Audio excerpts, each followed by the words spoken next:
In this video segment, graduate student Alex Lyon discusses her organic seed spacing trials. So this sweet corn that you see behind you is part of a transplant trial that's really related to what Adrienne is doing and what she was talking about earlier. So the farmer that she was working with on the sweet corn breeding, as she mentioned, transplant sweet corn. And he was really interested in how he could do it in a way that would save more space in the greenhouse. So Adrienne and Bill Tracy came up with the idea of, well, maybe you could plant corn together in two plant clusters, and that way when you're seeding it in the greenhouse, he could be planting 2 kernels per cell in the flats. He uses the 192 cell flats.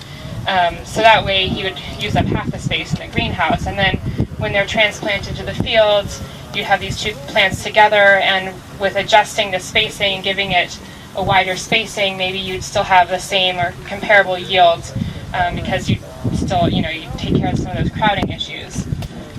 So what we did, we have this experiment going on here at West Madison and on that farm. And there's 2 things we're looking at. One is one kernel per cell versus 2 kernels per cell. And then we did that at 4 different spacings, 10 inches, 13 inches, 16 inches, and 19 inches. And on the farm, the transplanting was done with a transplanter. It's one that has a carousel, and people ride behind and drop the plugs through the carousel, and it's transplanted.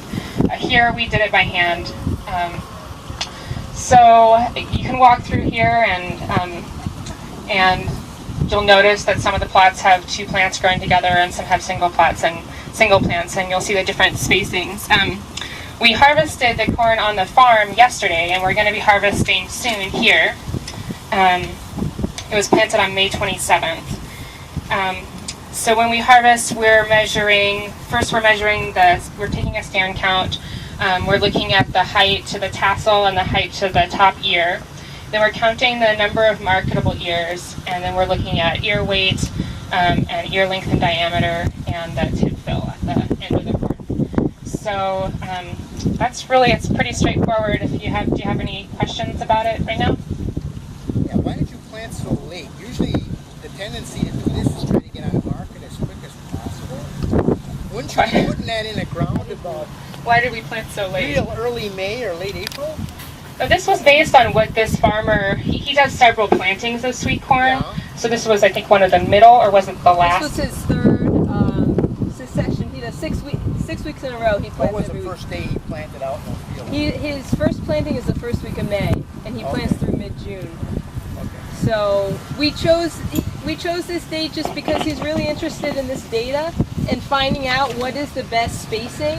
And so he really wanted to make sure. Sometimes, of course, as you know, in early May, we can have really difficult weather. So he wanted to make sure that it was late enough that we would get good stands and good data. Anything else? All right. Yeah. What are we comparing it to? Well, it's really comparing the plots that have 2 plants together to the plots that just have 1 plant, which is the way it would normally be done. And then within that, they're at different spacings. What are the results? Well, we don't have our results yet. We just harvested yesterday, and this is the first year of this. So I don't have results yet. Although I think it's clear from looking at the plants that when they're growing together, 2 next to each other, we're seeing some variation in height. But there's also variation in height throughout it, so I can't really tell you yet. Are these plants about single spacing? It's randomized, so it's all throughout. How did the height of the plants compare to what you see on the farm? Yeah, our plants here are shorter than what we had at the farm. One thing that was different was all of the transplants were grown at the farm. We transplanted on May 27th there, or we transplanted there, and then we brought the transplants over here.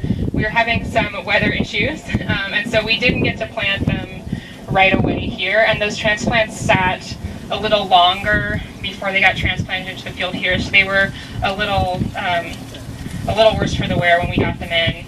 they recovered fine, but now we're seeing shorter plants here. I don't know if it's related.